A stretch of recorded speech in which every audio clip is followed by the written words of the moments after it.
భూత్పూర్ మండలం భూత్పూర్ మున్సిపాలిటీ గోపులాపూర్ 3వ వార్డు మదిన కల్బండ తాండా. మా తాండకు రోడ్డు సమస్య కానీ బీటీ రోడ్ సమస్య కానీ ఇంకోటి ఇంపార్టెంట్ ఏంటంటే అక్కడ గవర్నమెంట్ ల్యాబ్ మొత్తం అక్రమ తవ్వకాలకు గురవుతుంది. మొత్తం బడా లీడర్ల బండ్లు నడుస్తున్నాయి. వాటి గురించి మేము అధికారుల దగ్గరికి 100 సార్లు 10 సార్లు తిరిగినా కూడా దాని గురించి పట్టించుకుంటలేరు. ఇక్కడికి వెళ్ళి మళ్ళీ అధికారి దగ్గరికి వెళ్ళి మళ్ళీ ఇంటికి వెళ్తే మాకు బెదిరింపు కాల్స్ వస్తున్నాయి. అక్కడ పోలీసుల ద్వారా మాకు ఫోన్లు చేపించి అందరికీ బెదిరింపులకు గురి చేస్తున్నారు. మాకు దాదాపుగా మున్సిపాలిటీగా ఏర్పడి 9 సంవత్సరాలు వచ్చింది. 9 సంవత్సరాల నుంచి కూడా మేము ఏ అధికారి దగ్గరికి వెళ్ళి అప్లికేషన్ ఇచ్చినా దీని గురించి చేస్తామంటున్నా కానీ ఎవరు పట్టించుకుంటలేరు. దీనికి ఈ విషయం గురించి అని ఎంఆర్ఓ ఆఫీస్కి దాదాపుగా 4-5 సార్లు మేము తిరగబడుతున్నాము.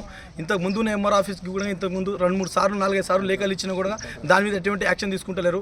ఒకసారి కలెక్టర్ ఆఫీస్ దగ్గర కూడా వెళ్ళినాం, అక్కడ కూడా ఎటువంటి యాక్షన్ తీసుకోలేదు. ఇప్పుడు వచ్చిన తహసీల్దార్ గారు కూడా కలిసి ఇప్పుడు వినతి పత్రం ఇచ్చినాం. దీని మీద త్వరలో మాకు ఏదో ఒకటి యాక్షన్ తీసుకుని అక్కడ ఉన్న ఆ అక్రమ తవ్వకాలను ఆపేసి మైనింగ్ మొత్తం ఆ గుట్టను కాపాడాలని ప్రభుత్వాన్ని కోరుకుంటున్నాము. అలాగే మా తాండకు మా సమస్యను పరిష్కరించాలని ఇక్కడ ఉన్న స్థానిక తహసీల్దార్ గారికి కోరుకుంటున్నాము. అలాగే అక్కడ మొత్తం బ్లాస్టింగ్ చేసి ఇల్లులు కూలుతున్నాయి. లోపల మొత్తం మొత్తం ఇల్లు ఉన్న పెంకటిల్లు కానీ అవన్నీ కూలుతున్నాయి. అక్కడ ఏమైనా తిందామంటే మొత్తం ఇంట్లోకి మొత్తం దుమ్మొస్తున్నాయి. చిన్న పిల్లలు అవస్థలకు గురవుతున్నారు. అక్కడ ఏమైనా అంబులెన్స్ ఎవరికైనా ఎమర్జెన్సీ అయితే అంబులెన్స్ రానికి కూడా ఇబ్బంది అవుతుంది మాకు. దయచేసి దీని మీద ఇక్కడ ఉన్న స్థానిక ఎంఆర్ఓ కానీ ఇక్కడ ఉన్న లీడర్లు కానీ ఈ ప్రభుత్వం కానీ మాకు దీని మీద ఏదో ఒకటి యాక్షన్ తీసుకొని మాకు న్యాయం చేయాలని కోరుకుంటున్నాం. మేము నక్కలబండ తాండా గోపులాపూర్ 3వ వార్డు భూత్పూర్ మున్సిపాలిటీ మాది. మా తాండాకి రోడ్ లేదు. మున్సిపాలిటీగా ఏర్పడి భూత్పూర్ మున్సిపాలిటీ ఏర్పడి గత 9 సంవత్సరాలు అవుతున్నా సరే అన్ని తాండాలకు ఈ భూత్పూర్ మండలానికి అటాచ్ ఉన్న ప్రతి ఒక్క తాండకి బీటీ రోడ్ శాంక్షన్ అయింది. కేవలం మా తాండకు 9 సంవత్సరాల ప్రభుత్వాలు మారినంత మాత్రాన మా బతుకులు అసలు మారట్లేదు. 9 సంవత్సరాలు అయింది. రోడ్ల కోసం, తాండాల సమస్యల కోసం, తాండాలో ఏదైనా వీధి దీపాల కోసం కానీ డ్రైనేజ్ సమస్యల కోసం అని చెప్పేసి రోడ్ల కోసం మనకి మేము తండ్లాడుతున్నాం. ప్రతిసారి విన్నవించుకుంటున్నాం. ప్రతి అధికారులకు కానీ ఇది 2వసారి మేము ప్రతిసారి రావడం కానీ లేకపోతే మేము అధికారులను కలవడం కానీ ఎమ్మెల్యేలతోని లేకపోతే లోకల్ లీడర్స్ని కలిసడం కానీ సరే చేస్తామని చెప్పేసి చెప్తున్నారు. కానీ అక్కడ వెళ్ళేది రోడ్ సమస్య. రోడ్ అసలు మా తాండకు రోడ్ లేదు. రోడ్ బీటీఎస్ రోడ్ లేదు. ఆ ప్రక్కన క్రషర్ నడుస్తుంది.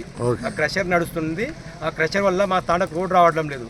ఇంకోటి మట్టి బండ్లు నడిచి తాండకు మొత్తం తాండలు మొత్తం ఇచ్చేసి గుట్టలు మొత్తం సగం అయిపోయినాయి. కానీ ఆ రోడ్లు వేయడం లేదు. వాటర్ కూడా ఇవి కనీసం ఒక వాటర్ కూడా లేదు. దుమ్ము ధూళితోన ఆ వర్షాకాలంలో అయితే పిల్లలు స్కూల్ కూడా కనీసం ఒక ఎమర్జెన్సీ టైంలో ఒక అంబులెన్స్ కూడా రాత్రిపూట తాండకు రావడం లేదు. అసలు అంబులెన్సే రావట్లేదు తెలుసా. మైనింగ్ ఎవరికైనా ఇచ్చినా మీరు ఫిర్యాదు చేసిన మైనింగ్ ఏడీకి అట్లా ఇది వెళ్ళలేదు. అసలు కింది స్థాయి నుంచి పర్మిషన్ లేకుండా నడుస్తుంది. ఏమన్నా ఆపోజిట్ గా మేము బండ్లను ఆపడం కానీ మేము బండ్లను ఆపడం అట్లాంటివి చేస్తే మా పైన రివర్స్ కేసేసి పోలీస్ స్టేషన్లో పోయి మా పోలీసులతో మాకు ఫోన్ చేపిస్తున్నారు. వాళ్ళ అవసరం కాదు కదా, మీరు ఉన్నతాధికారులను మీరు కలవాలి కదా. ఫస్ట్ కలుస్తున్నాం, మేము ఆపుతున్నాం, చెప్తున్నాం. పోలీసులు వచ్చి ఆపోదు, బండ్లు ఆపోదు, ఎప్పుడు బండ్లు ఆపోదు.